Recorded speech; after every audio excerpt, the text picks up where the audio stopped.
Hello everyone, welcome to my YouTube channel let's study साथ साथ। तो जैसा कि आपको पता है, इस चैनल पर अभी TSSB TGT इंग्लिश के सिलेबस को ध्यान में रखते हुए हम राइटर्स की को कवर अप कर रहे हैं। उनकी बायोग्राफी हम करते हैं, उनके इम्पॉर्टेंट वर्क्स को देखते हैं, प्लस उनसे रिलेटेड जितने भी इम्पॉर्टेंट MCQs बन सकते हैं उनको हम सॉल्व करते हैं। अभी इस सीरीज में जो राइटर चल रहे हैं उनका नाम है क्रिस्टोफर मार्लो। इनकी बायोग्राफी, इनसे रिलेटेड जितने भी इंपॉर्टेंट वर्क्स हैं, इनकी चर्चा हम इस वीडियो के पार्ट 1 में कर चुके हैं। जैसा कि आप जानते ही हैं, क्रिस्टोफर मार्लो जिनका जो लाइफ स्पैन है वो कब तक है 1564 टू 1593। काफी कम एज में ही इनका मर्डर कर दिया जाता है। इनकी डेथ के बारे में भी काफी मिथ हैं। बहुत से लोग कहते हैं कि ये मतलब ये मरे नहीं थे या इनको मारा नहीं गया था और इन्होंने फिर विलियम शेक्सपियर के रूप में रहना शुरू कर दिया था। मतलब ये ही जो क्रिस्टोफर मार्लो हैं वही विलियम शेक्सपियर बने आगे। ठीक है, इस तरीके से भी मिथ कहे जाते हैं। लेकिन इन्होंने अपने छोटे से लाइफ स्पैन में जितने भी इंपॉर्टेंट वर्क्स लिखे वो इतने प्रसिद्ध हुए कि काफी सारे इनके आने वाले इनके जो कंटेम्प्रेरी राइटर्स थे उनको उन्होंने इंस्पायर किया। इनके वर्क से स्पेशली विलियम शेक्सपियर को देखें तो वो बहुत ज्यादा इंस्पायर्ड हुए। इनके 4 इंपॉर्टेंट जो ग्रेट ट्रेजेडीज हैं, जैसा कि स्पेशलिटी इनकी रही है क्रिस्टोफर मार्लो की कि इन्होंने सिर्फ और सिर्फ ट्रेजेडी लिखी है। ठीक है, इस चीज पर भी ध्यान देना है। और इनकी जो ट्रेजेडीज हैं उनसे विलियम शेक्सपियर ने प्रभावित होकर अपनी इंपॉर्टेंट ट्रेजेडीज लिखी हैं। जैसे इनका एक वर्क आता है टेम्बरलिन द ग्रेट। ठीक है, उससे रिलेटेड विलियम शेक्सपियर ने अपना हेनरी 8 जो विलियम शेक्सपियर का वर्क है वो इसी से अफेक्टेड है। ऐसे द ज्यू ऑफ माल्टा है, उससे रिलेटेड विलियम शेक्सपियर का वर्क हमें देखने को मिलता है मर्चेंट ऑफ वेनिस। ठीक है, एडवर्ड द सेकंड है, इनका एक हिस्टोरिकल वर्क है, हिस्टोरिकल ट्रेजेडी है। ठीक है, होमोसेक्सुअलिटी पर बेस्ड है क्रिस्टोफर मार्लो की। उसी से रिलेटेड हमें विलियम शेक्सपियर का वर्क मिलता है रिचर्ड सेकंड। तो आप कह सकते हो कि इनके जो कंटेम्प्रेरी राइटर रहे कुछ महीने बाद ही विलियम शेक्सपियर का जिनका जन्म हुआ वो भी बहुत ज्यादा प्रभावित हुए इनकी ट्रेजेडीज से। इतने महान ये राइटर रहे क्रिस्टोफर मार्लो। इनसे रिलेटेड जितने भी इंपॉर्टेंट MCQs हैं उनको आज हम कवर अप करने वाले हैं। सबसे पहले मैं आपको रिवाइज करा दूं कि क्रिस्टोफर मार्लो जिनका निकनेम क्या होता है। अगर किसी ने पार्ट 1 नहीं देखा है तो वो पार्ट 1 चैनल पर जाकर देख सकते हैं, उसमें हमने सारी चीजों के बारे में डिस्कस किया है। इनका जो क्रिस्टोफर मार्लो का निकनेम रहता है वो आपको ध्यान रखना है, किट मार्लो। ठीक है, किट मार्लो इनका निकनेम था। अब हम क्वेश्चंस करते चलेंगे और साथ ही साथ क्वेश्चन के साथ साथ ही रिवाइज करते चलेंगे चीजों को। ठीक है, चलिए फर्स्ट क्वेश्चन से शुरुआत करते हैं। और सारे ही इंपॉर्टेंट क्वेश्चंस हैं यूजीसी नेट से रिलेटेड। जितने भी पीजीटी टीजीटी के एग्जाम में क्रिस्टोफर मार्लो से क्वेश्चन पूछे गए हैं सारे क्वेश्चंस को मैंने इंक्लूड किया है। आज की वीडियो बहुत ही स्पेशल होने वाली है तो देखना है आपको लास्ट तक। देखिए, first, the immediate source of Christopher Marlowe's doctor Faustus is. तो डॉक्टर फॉस्टस जो वर्क है क्रिस्टोफर मार्लो का बहुत ही इंपॉर्टेंट वर्क है। इनफैक्ट इनका विलियम शेक्सपियर का जो मैकबेथ है ना, मैकबेथ का जो कैरेक्टर है और यहाँ पर डॉक्टर फॉस्टस का जो कैरेक्टर है उसमें काफी सारी सिमिलरिटीज हमें देखने को मिलती हैं। जैसे कि हम देखते हैं कि मैकबेथ जो होता है काफी एम्बिशियस होता है। ठीक है, ट्रेजिक फ्लॉज उसमें आते हैं, उसे जल्द से जल्द अपनी मतलब एम्बिशन को पूरा करना होता है। उसी तरीके से ये डॉक्टर फॉस्टस होते हैं, बहुत ज्यादा इंटेलिजेंट थे, कई सारे सब्जेक्ट्स की स्टडी कर चुके थे, लेकिन उसमें भी इन्हें वो थ्रिल नहीं मिल रही थी। तो इसलिए ये सुपर पावर्स, ब्लैक मैजिक्स पर भरोसा करने लगते हैं, इनका एम्बिशन बढ़ता चला जाता है। तो यहाँ पर पूछा गया है कि क्रिस्टोफर मार्लो का ये जो वर्क है डॉक्टर फॉस्टस, ये सोर्स कहाँ से लिया इन्होंने, क्रिस्टोफर मार्लो ने इसका सोर्स कहाँ से लिया है डॉक्टर फॉस्टस का। ऑप्शन है, अ फ्रेंच नरेटिव है, अ डच नरेटिव है, अ जर्मन नरेटिव है या एन इटालियन नरेटिव है। ये आपको बताना है, बताइए। तो आप जानते ही हैं, एक तो सबसे पहले इसे ध्यान रखना है कि ये शेक्सपियर के मैकबेथ का एक सोर्स है डॉक्टर फॉस्टस। और डॉक्टर फॉस्टस जो है वो एक जर्मन ऑथर थे। उनका एक वर्क था जिसका नाम था हिस्टोरिया वॉन डी जॉनन फॉस्टन।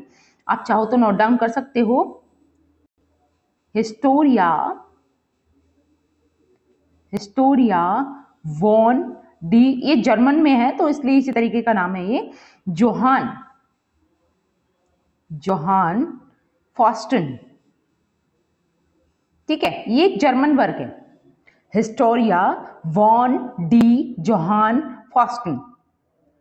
तो ये जो जर्मन वर्क वर्क है चैप बुक का, तो इससे इसका सोर्स माना जाता है। डॉक्टर फॉस्टस का ये जर्मन वर्क एक सोर्स माना जाता है, ठीक है। और उस जर्मन राइटर का नाम, मतलब जिनका ये वर्क है वो अननोन है, उसको क्लैरिफाई नहीं किया गया है, ठीक है। तो ये सारी चीजें आपको ध्यान रखनी है। तो यहां पर भी जो राइट आंसर होगा वो क्या हो जाएगा, अ जर्मन नरेटिव, ठीक है। Option number C is the correct answer. यही आपको एक चीज भी क्लियर कर लेनी है कि क्रिस्टोफर मार्लो की जितनी भी ट्रेजेडीज थी वो ज्यादातर ट्रेजेडीज इनकी पॉस्टमसली पब्लिश हुई, ठीक है। इनकी मृत्यु के, इनकी डेथ के बाद में पब्लिश होने वाली ट्रेजेडीज थी, ठीक है। जैसे कि इनकी मृत्यु हो जाती है 1593 में, ठीक है। उसके बाद में ही इनके सारे वर्क्स जो हैं वो पब्लिश होते हैं। इन्हीं में से एक वर्क होता है डॉक्टर फॉस्टस। पहली बार अगर हम कहें कि इसको परफॉर्म कर दिया गया था तो वो ध्यान रखना है 1592 में इसको परफॉर्म किया गया था, ठीक है। आगे चलते हैं। नेक्स्ट क्वेश्चन है, which of the following plays has a Machiavellian hero. तो इनमें से वो कौन सा प्ले है doctor Faustus, sorry Christopher Marlowe का, जिसमें मैकियावेलियन हीरो है। ऑप्शन है टेम्बरलिन द ग्रेट पार्ट 1। ये इतना फेमस हुआ था, इनका पहला और आखिरी एक ऐसा वर्क है टेम्बरलिन द ग्रेट जो इनके जीते जी पब्लिश हुआ, ठीक है। ये चीज भी आपको ध्यान रखनी है। बाकी सारे इनके जो वर्क्स है ना वो बाद में पब्लिश हुए, पॉस्टमसली पब्लिश होते हैं, ठीक। तो इसका ये इतना फेमस हुआ था कि इसका पार्ट वन के बाद इन्होंने पार्ट 2 भी लिखा था इसका। तो यहां बताना है कि मैकियावेलियन हीरो कौन से इनके वर्क में रहता है। ऑप्शन है डॉक्टर टेम्बरलिन द ग्रेट, नेक्स्ट है डॉक्टर फॉस्टस, ज्यू of Malta, Edward the second. तो यहां पर जो करेक्ट आंसर होगा वो है ज्यू ऑफ माल्टा। अब ज्यू ऑफ माल्टा जो वर्क है, स्पेशली इसको ध्यान रखना है कि ये लिखा कब गया था। तो ये रिटन होता है 1589 से 90 के बीच में ये रिटन होता है, ठीक है, रिटन होता है। और इसको परफॉर्म कब किया गया था, नॉट पब्लिश्ड, है ना। पब्लिश तो ये पॉस्टमसली हुआ है, 1593 के बाद में ही हुआ है, लेकिन इसको पहली बार परफॉर्म कब किया गया था तो वो ध्यान रखना है 1592 में इसको पहली बार परफॉर्म किया जाता है, ठीक है। ये भी बहुत ज्यादा सक्सेसफुल प्ले रहा इनका। इनफैक्ट ये माना जाता है कि शेक्सपियर ने जो अपना वर्क लिखा था वो इसी से इंस्पायर्ड होकर लिखा था। शेक्सपियर का कौन सा वर्क, मर्चेंट ऑफ वेनिस, ठीक है। ये जो वर्क था वो ज्यू ऑफ माल्टा से ही मिलता जुलता है। इनफैक्ट ज्यू ऑफ माल्टा से इंस्पायर होकर ही शेक्सपियर ने अपना ये वर्क लिखा था। तो यहाँ पर जो राइट आंसर हो जाएगा वो हो जाएगा ज्यू ऑफ माल्टा। इसमें मैकियावेलियन हीरो है। Moving to the next question. Next question is, which of the following pair best describe the characteristics feature of Marlowe's portrait of Tamburlaine? तो यहाँ पे पूछा गया है कि इनमें से वो कौन सा पेयर है, वर्ड्स का वो कौन सा वाला पेयर है जो बहुत ही अच्छे तरीके से उस विशेषता को, उस फीचर को, मार्लो की फीचर को बता सकता है जो मार्लो ने पोर्ट्रेट की है टेम्बरलिन द ग्रेट में। तो कौन सा वर्ड्स का वो पेयर है, ambition and apathy, ambition and sympathy, ambition and cruelty, या फिर अपैथी एंड क्रूएलिटी। तो बेसिकली टेम्बरलिन द ग्रेट जो इनका वर्क है इसकी मेन थीम पूछी गई है, कौन से वो वर्ड्स हैं जो टेम्बरलिन द ग्रेट वर्क की थीम को डिस्क्राइब करते हैं। सोचिए, आंसर कीजिए।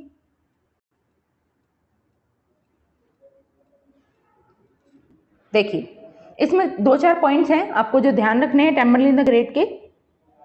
पहला, विलियम शेक्सपियर का एक वर्क है जो, मतलब ये जो वर्क है टेम्बरलिन द ग्रेट उस विलियम शेक्सपियर के वर्क का एक सोर्स है, ठीक है। विलियम शेक्सपियर का वो कौन सा वर्क है, हेनरी एट, ठीक है।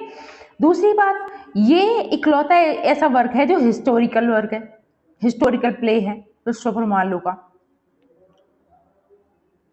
ठीक है। सॉरी, हिस्टोरिकल प्ले इनका एडवर्ड द सेकंड है। यहाँ पर टेम्बरलिन द ग्रेट की अगर हम बात करें तो ये मतलब ये हिस्टोरिकल प्ले नहीं है।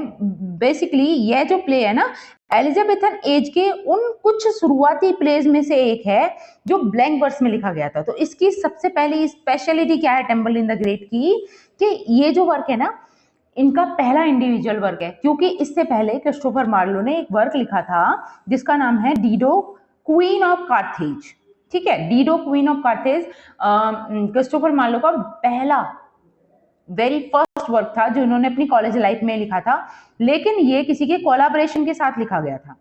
ठीक है, थॉमस नैश के साथ मिलकर इन्होंने ये वर्क लिखा था, डीडो क्वीन ऑफ कार्थेज। तो इसके बाद में इनका एक इंडिविजुअल वर्क आता है क्रिस्टोफर मार्लो का, जिसका नाम होता है टेम्बरलिन द ग्रेट। ठीक है, टेम्बरलिन द ग्रेट जो है वो एक रेगुलर प्ले था, और इसमें ही क्रिस्टोफर मार्लो का जो जिस स्टाइल के लिए फेमस हुए उसकी शुरुआत क्रिस्टोफर मार्लो ने की। यानी ये जो वर्क है इसे इन्होंने ब्लैंक वर्स में लिखा। ठीक है, ये पहली बार कब परफॉर्म होता है टेम्बरलिन द ग्रेट? ये परफॉर्म होता है 1587 में। ठीक है, ये चीज भी आपको ध्यान रखनी है। और ये परफॉर्म होते ही बहुत ज्यादा सक्सेसफुल हुआ कि इसकी सक्सेस को देखते हुए जो क्रिस्टोफर मार्लो है उन्होंने टेम्बरलिन द ग्रेट पार्ट 2 भी लिखा। ठीक है, और एक चीज और इसी समय पर आपको ध्यान रखनी है, when Thomas kid introduced his work the Spanish tragedy. ठीक है, पहली बार जब थॉमस किड अपना वर्क स्पेनिश ट्रेजेडी को इंट्रोड्यूस किया था एलिजाबेथन एज में, that is none that this was the beginning of writing mature plays in Elizabethan age। ठीक है, उस चीज को जब उन्होंने स्पेनिश ट्रेजेडी को पब्लिश किया तो उस समय पर क्या माना गया कि वो शुरुआत थी कि मैच्योर प्लेज लिखने की शुरुआत थी उस समय पर। ठीक है, उसी में से ये एक टेम्बरलिन द ग्रेट था। After the success of the play Tamburlaine the great, Marlowe has written its part 2। ठीक है, टेम्बरलिन द ग्रेट पार्ट 2 जो पब्लिश होता है 1590 में। तो आपको एक चीज और यहां से पता चलती है कि देखो परफॉर्म हुआ 1587 में, और पार्ट 2 जब आता है तो 1590 में वो पब्लिश हो जाता है। तो आपको एक चीज स्पेशली ध्यान रखनी है कि ये one and only Tamburlaine the great जो वर्क है, ये वन एंड ओनली एक ऐसा वर्क है जो क्रिस्टोफर मार्लो ने अपने जीते जी पब्लिश करा दिया था। ठीक है, अब आते हैं हम क्वेश्चन पे। इतने सारे पॉइंट्स आपने नोट डाउन कर लिए होंगे टेम्बरलिन द ग्रेट के। तो यहाँ पे पूछा गया है कि वो वर्ड्स का वो कौन सा पेयर है जो इसके थीम को रिप्रेजेंट करता है। तो यहाँ पर राइट आंसर क्या होगा? Ambition and apathy, ambition and sympathy, ambition and cruelty, apathy and cruelty. तो यहाँ पे आप देखोगे इसमें एम्बिशन भी है और क्रूएलिटी भी है। ठीक है, तो यहाँ पर जो राइट आंसर होगा वो होगा option number C, ambition and cruelty. Okay, option number C is the right answer. Moving to the next question. Cut is the branch that might have grown full straight is a line that occurs in। अब यहाँ पे बताना है कि ये एक line है, वो कौन से वर्क से है? क्रिस्टोफर मार्लो के वो कौन से वर्क से लाइन है? लाइन क्या है? Cut is the branch that might have grown full straight। यहां तक ये कंप्लीट लाइन है।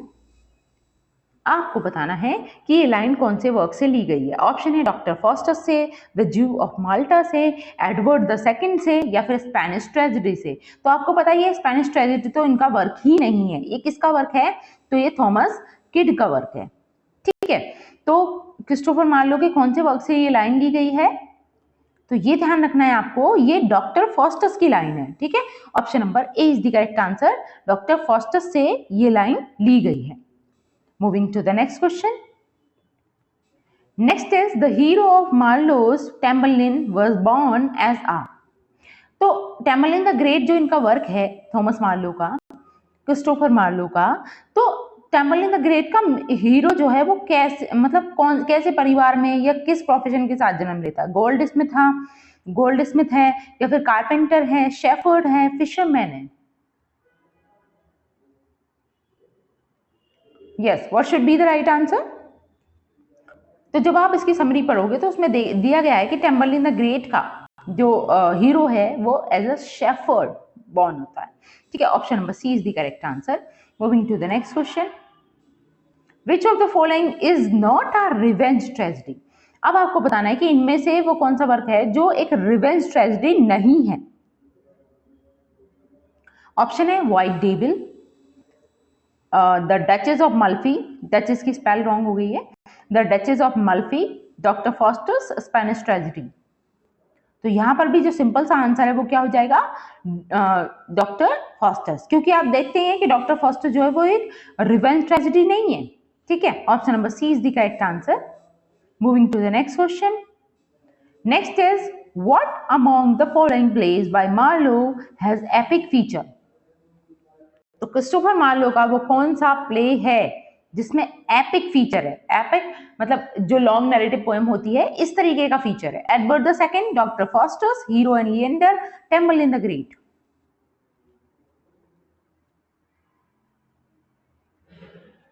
सोचिए, आंसर कीजिए। यस, यहां पर जो राइट आंसर होगा वो है Tamburlaine the great. Okay, option number D is the correct answer. ध्यान रखना है कि इसमें फीचर कैसे हैं? एपिक वाले फीचर है। Okay, epic features. Option number D is the correct answer. Next is which play is considered Marlowe's masterpiece. वो कौन सा वर्क है जिसको क्रिस्टोफर मार्लो का मास्टरपीस कंसिडर किया जाता है? The Jew of Malta, doctor Faustus, Tamburlaine the great, या फिर एडवर्ड द सेकंड।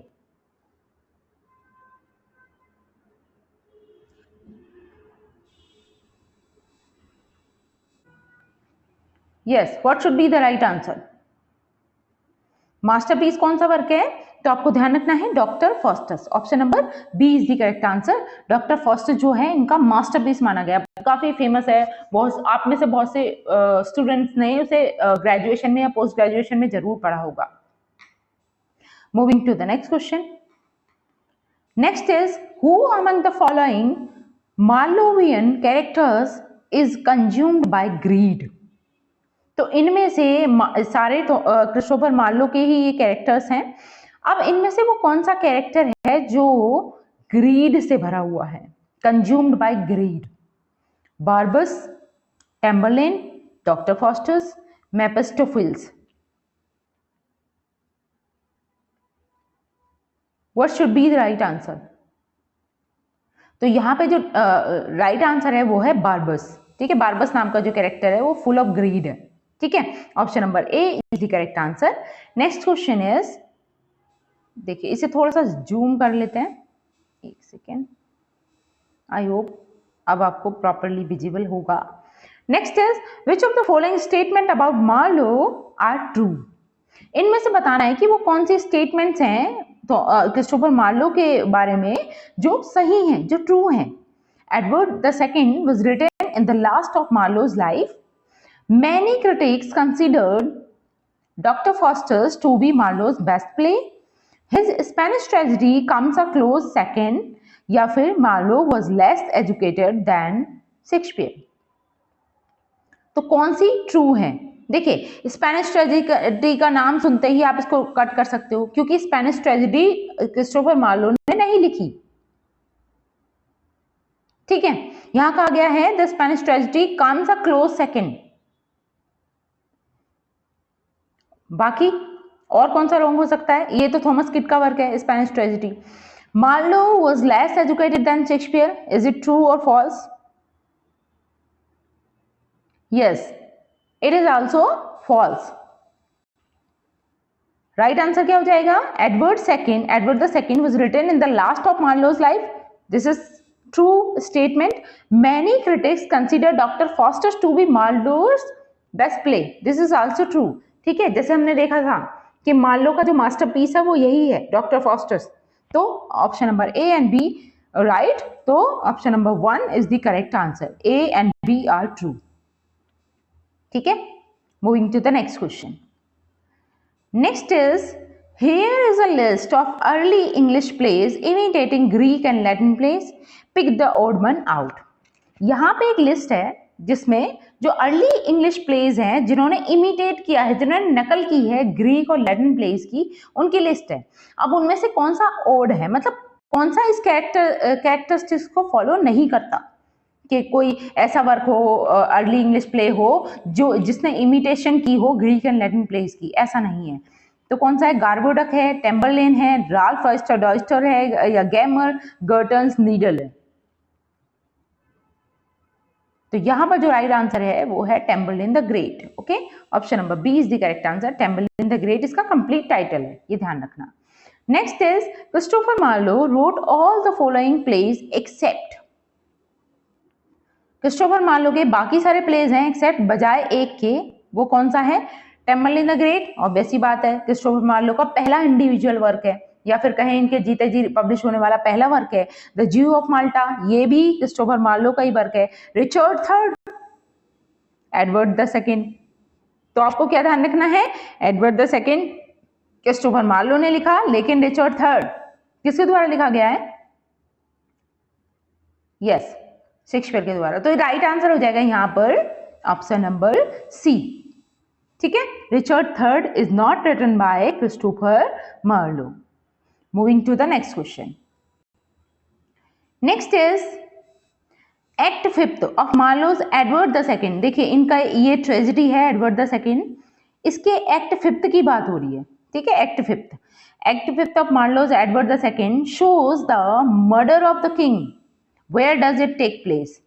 तो इसमें एक्ट फिफ्थ में हमें क्या देखने को मिलता है? किंग का मर्डर देखने को मिलता है। तो ये कहां पर, कौन सा पर्टिकुलर स्थान है, या फिर उस सीन की सेटिंग क्या है, ये पूछा गया है। Westminster, a room in a palace, a room in a Berkeley castle, a room in Killingworth castle, या फिर यह castle की स्पेल में एरर है, एक सेकेंड, castle। आगे चलते हैं, विद इन द एवे ऑफ नीथ। तो उसकी सेटिंग क्या है? एक्ट फिफ्थ की जब किंग का मर्डर होता है तो उस समय की थीम, उस समय की सेटिंग क्या होती है, वो प्लेस कौन सा रहता है? यस, यहां पर जो राइट आंसर है वो है अ रूम इन बर्कलेज कासल। ठीक है, option number B is the correct answer, Berkeley's castle. Next is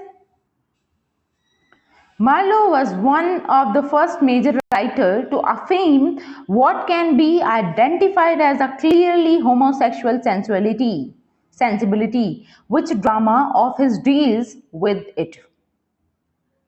यहाँ पे कहा गया कि मार्लो जो था, जो क्रिस्टोफर मार्लो थे, वो ऐसे मेजर राइटर्स में से एक थे जिन्होंने अफीम किया, जिन्होंने एक्सेप्ट किया what can be identified as a clearly homosexual sensibility। Basically homosexuality को सपोर्ट करने वाले राइटर्स में से एक थे क्रिस्टोफर मार्लो, और उनका ऐसा कौन सा वर्क है जो होमोसेक्सुअलिटी को सपोर्ट करता है? Which drama of his deals with it? Option है Edward the second, Jew of Malta, doctor Faustus, Dido queen the Carthage. What should be the right answer? Yes, Edward the second, इनका एक ऐसा work है जो homosexuality को support करता है, एक तरीके से रिप्रेजेंट करता है। और इसके अलावा इनकी एक पोएम है हीरो एंड लिएंडर, वो भी होमोसेक्सुअलिटी की थीम पर बेस्ड है। ठीक है, पोएम का नाम भी ध्यान रखना है, इनकी एक पोएम है hero and Leander, hero and Leander. ठीक है, this is also based on homosexuality. अब अगर यहाँ पे ऑप्शंस में से डिस्कशन करें तो एक चीज आपको यहाँ ध्यान रखनी है, डीडो क्वीन ऑफ कार्थेज, ये इनका पहला वर्क था जो इन्होंने अपनी कॉलेज लाइफ में ही लिखा था, लेकिन ये कोलैबोरेशन में लिखा जाता है, थॉमस नैश के कोलैबोरेशन के साथ ये वर्क लिखा जाता है, ये आपको ध्यान रखना है, Dido queen of Carthage. Okay, तो यहां पर जो राइट आंसर है वो क्या है? Edward the second. Moving to the next question. Next is Marlowe's heroes are said to be larger than life. Christopher Marlowe के जो हीरो हैं उनको क्या कहा जाता है? Larger than life, exaggerated both in their faults and their qualities, they have a desire for everything in extreme। मतलब जिस भी चीज के लिए डिजायर होगी वो एक्सट्रीम लेवल पे होगी। In one of his plays the hero wants to conquer the whole world, the name of the play। अब इनमें से एक प्ले में, मतलब क्रिस्टोफर मार्लो के एक प्ले का एक हीरो है जो पूरे विश्व को जीतना चाहता है, कॉन्कर द होल वर्ल्ड। उस पर्टिकुलर प्ले का नाम क्या है? टेम्पल इन द ग्रेट है, डॉक्टर फॉस्टर्स है, द ज्यू ऑफ माल्टा है, या फिर एडवर्ड सेकंड है? पूरे विश्व पे अपना राज करना चाहता है। तो यहां पर जो राइट आंसर होगा वो क्या है? Temple in the great, option number A is the correct answer. ठीक है, moving to the next question. Next है, in one of Marlowe's plays the hero is want not to practise more than heavenly power permits. Identify the play। अब क्रिस्टोफर Marlowe का एक play है जिसमें hero को वार्न किया जाता है, उसे चेतावनी दी जाती है कि उसे ज्यादा प्रैक्टिस नहीं करनी है हेवनली पावर्स की, या फिर कहें सुपरनेचुरल पावर्स की प्रैक्टिसेस, या फिर टोने टोट के काला जादू, इन सब चीजों पे वो नहीं करना है, प्रैक्टिस नहीं करनी है उसकी, उसको परमिशन नहीं थी उस चीज की। तो उस पर्टिकुलर प्ले का नाम क्या है? The Jew of Malta, Edward the second, doctor Faustus, temple in the great. तो आप समझ ही गए होंगे। यस, राइट आंसर है doctor Faustus. Option number C is the correct answer, doctor Faustus. Next question is, there is the play on the name of Machiavelli in the prologue to Christopher Marlowe's. Christopher Marlowe का वो कौन सा play है जिसमें Machiavelli का जो prologue है वो दिखाया गया है? मैकियावेली के नाम पे एक प्रोलॉग है उस पर्टिकुलर वर्क में। ऑप्शन है doctor Faustus, the Jew of Malta, temple in the great, Edward the second. Yes, what should be the right answer? The Jew of Malta. Okay, option number B is the correct answer. ध्यान रखना है Machiavelli का जो prologue है, Machiavelli के नाम पे जो प्रोलॉग दिया गया है वो किसमें है? द ज्यू ऑफ माल्टा में। जो इंस्पायर्ड किया है, जिसने इंस्पायर्ड किया है किसको? शेक्सपियर को मर्चेंट ऑफ वेनिस लिखने के लिए। Moving to the next question. Next is, to which mythological character is Faustus compared in the prologue of Dr. Faustus? वो कौन सा माइथोलॉजिकल कैरेक्टर है जिससे कंपेयर किया है डॉक्टर फॉस्टस के प्रोलॉग में फॉस्टस को? मतलब क्रिस्टोफर मार्लो ने अपने वर्क डॉक्टर फॉस्टस में एक प्रोलॉग लिखा। अब प्रोलॉग में उन्होंने कौन से माइथोलॉजिकल कैरेक्टर से फॉस्टस को, जो उनका मेन कैरेक्टर होता है फॉस्टस, उसको कंपेयर किया है? पर्सियस से, थीसियस से, इकैरस से, या फिर एकिल से, एस्काइलस से? तो किससे कंपेयर किया है? वो कौन सा माइथोलॉजिकल कैरेक्टर है? ध्यान रखना है, इकैरस से कंपेयर किया है। ठीक है, option number C is the correct answer. Icarus से कंपेयर करता है फॉस्टस को।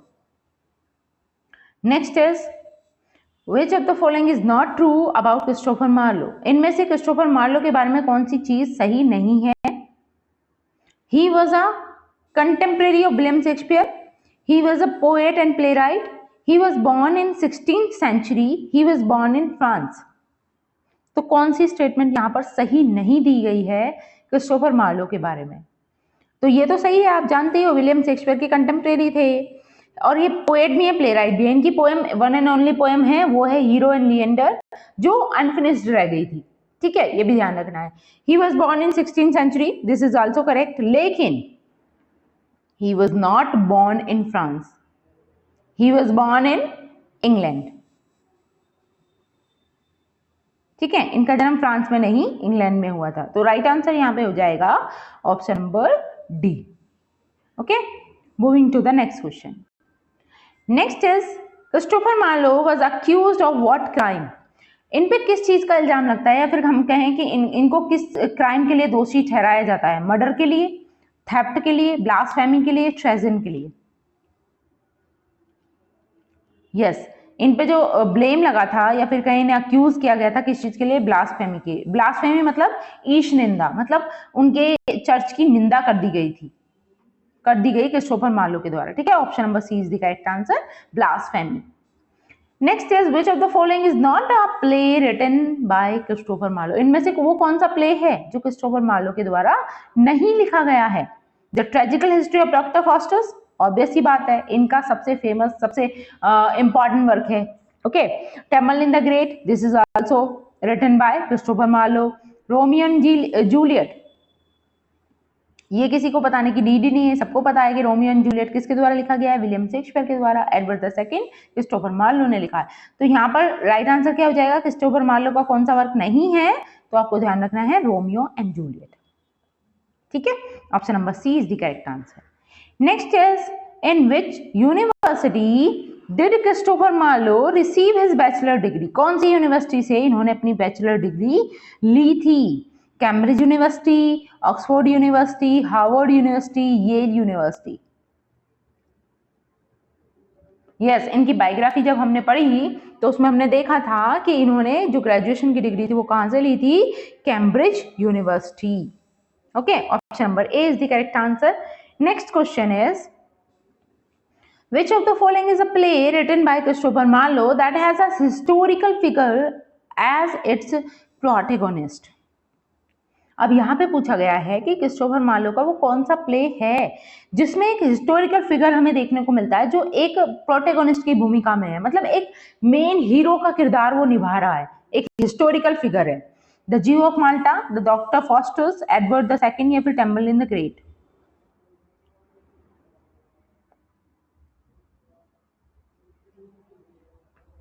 यस, यहाँ पर जो राइट आंसर हो जाएगा वो क्या हो जाएगा? Edward the second.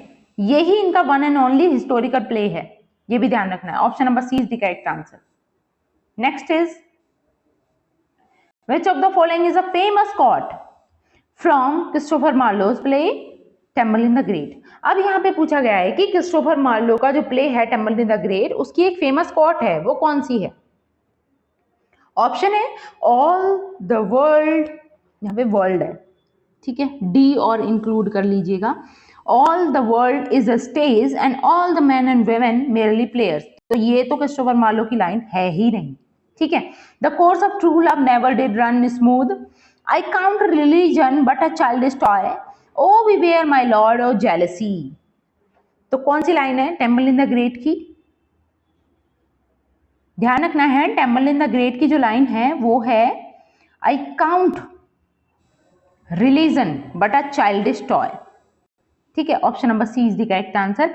I count religion but a childish toy. और इसमें टॉय जो है ना, toy is a famous quote from Tamburlaine the great, ठीक है। टॉय से आप ध्यान रख सकते हैं, टॉय से, ओके। T for toy, T for Tamburlaine the great, okay. Next is, what is the name of poem that is attributed to the Christopher Marlowe although its authorship is debated? बताइए, इनमें से वो कौन सी पोएम है जो attribute करती है Christopher Marlowe को, हालांकि इसकी जो ऑथरशिप है वो डिबेटेबल है, मतलब क्लियर नहीं है कि क्रिस्टोफर मार्लो की है भी या नहीं। ऑप्शन है the passionate shepherd to his love, the flea, the nymph's reply to the shepherd या फिर टू हिज बॉय मिस्ट्रेस। तो यहां पर वो कौन सी पोएम है? वो है the passionate shepherd to his love, okay, is an attributed to Christopher Marlowe. Option number A is the correct answer. Moving to the next question. Next is, Marlowe's plays is a tragedy about the downfall of titular character, a monarch who is deposed and murdered. Marlowe की जो play है वो Marlowe का एक play है जो एक tragedy है, किसके विषय में? मतलब एक टिटोलर कैरेक्टर होता है जो मोनार्क है और जो डिपोज कर दिया जाता है और मर्डर कर दिया जाता है उसका, तो उसके डाउनफॉल के बारे में है, मतलब टिटोलर कैरेक्टर है जिसका डाउनफॉल होता है। वो ट्रेजेडी कौन सी है क्रिस्टोफर मार्लो की? Edward the second, Tamburlaine the great, Jew of Malta, doctor Faustus.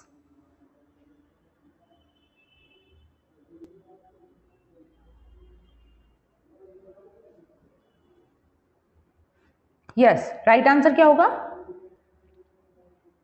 यहां पर जो बात हो रही है वो एडवर्ड द सेकंड की हो रही है, ठीक है। Edward the second is a tragedy about the downfall of the titular monarch, ठीक है। ध्यान रखना है, टिटोलर मोनार्क होता है जिसके डाउनफॉल के बारे में ये स्टोरी होती है। Option number A is the correct answer. Next is, what is the name of the organization that Christopher Marlowe was accused to being a member of, which was considered a heretical sect by the church? बताइए, उस particular organisation का नाम बताना है जिसका माना जाता है कि जो क्रिस्टोफर मार्लो थे वो भी एक मेंबर थे, मतलब उनको ब्लेम लगा दिया गया था उन पर कि वो उस पर्टिकुलर ऑर्गेनाइजेशन के मेंबर थे जो चर्च के विरोध में काम करती थी। अब उस पर्टिकुलर ऑर्गेनाइजेशन का नाम क्या है? ऑप्शन है फ्रीमन्स, द इल्यूमिनाटी, द रोज़िक्रूसियंस या फिर द स्कूल ऑफ नाइट। वो पर्टिकुलर ऑर्गेनाइजेशन कौन सी है जिसके लिए माना गया था कि क्रिस्टोफर मार्लो भी जो है ना वो एक मेंबर थे उसके, इसीलिए तो इन पर ब्लास्फेमी का आरोप लगता है। और जो ये जो पर्टिकुलर ऑर्गेनाइजेशन होती है वो चर्च के विरोध में कार्य करती थी, ठीक है। तो ये कौन सी ऑर्गेनाइजेशन थी?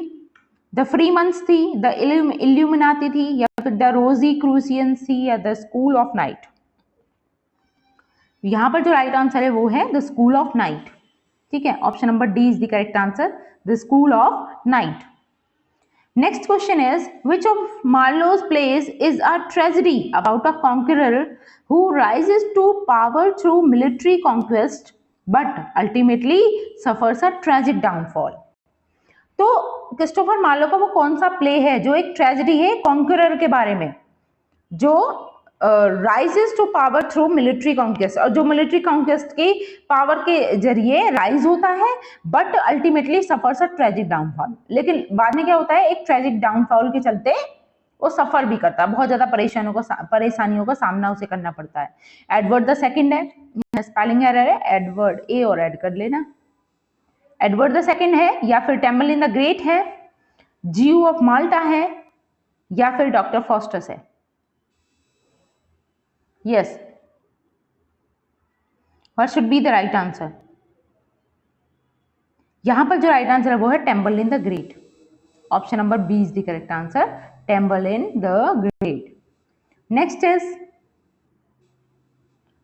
what is the name of the contemporary playwright who was accused to collaborating with Christopher Marlowe on some of his works?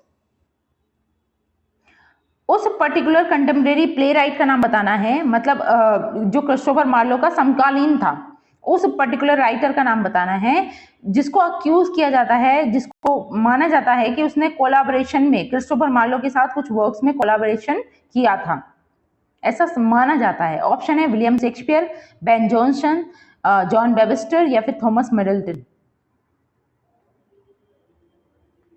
तो ऐसा मतलब अनुमान लगाया जाता है कि विलियम शेक्सपियर के कोलैबोरेशन में, या फिर विलियम शेक्सपियर ने इनके साथ मिलकर काफी सारे वर्क्स लिखे थे, लेकिन इसका कोई प्रूफ नहीं मिलता, क्योंकि जो क्रिस्टोफर मार्लो है ना, इनकी जो सारी जानकारी है वो ऑफिशियल डॉक्यूमेंट से मिलती है और उसमें इन चीजों का कोई भी प्रूफ नहीं मिलता है। ये भी चीज आपको ध्यान रखनी है। Option number A is the correct answer. Next is, which of the following is not a characteristic of Christopher Marlowe's writing style? इनमें से क्रिस्टोफर मार्लो की राइटिंग स्टाइल का कौन सी मुख्य विशेषता नहीं है? Use of blank verse, obvious सी बात है, स्पेशलिटी है इनकी ब्लैंक वर्स में लिखना। इन्होंने शुरुआत की टेम्बलिन द ग्रेट से ब्लैंक वर्स लिखने में, ट्रेजेडी लिखने की। ठीक है, exploration of taboo themes, heavy use of metaphors and imagery, use of happy ending. तो कौन सा इनका स्टाइल नहीं है, सोचिए।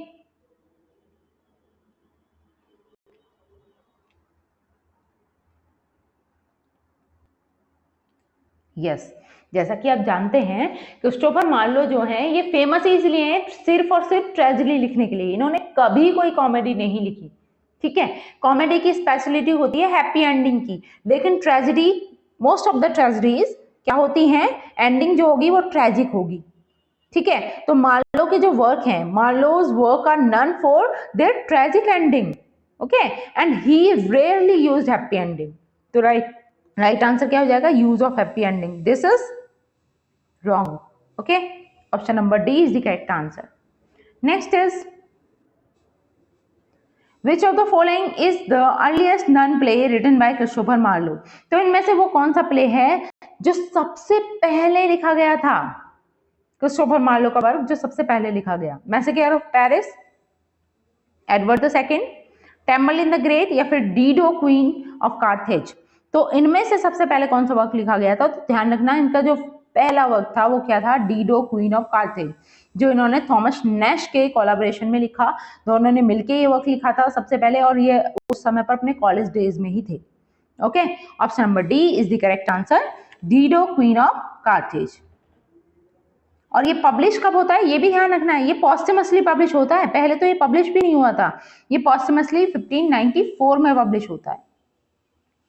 ठीक है, next is, what is the name of the spy who accused Christopher Marlowe of blasphemy and treason leading to his arrest and eventual death?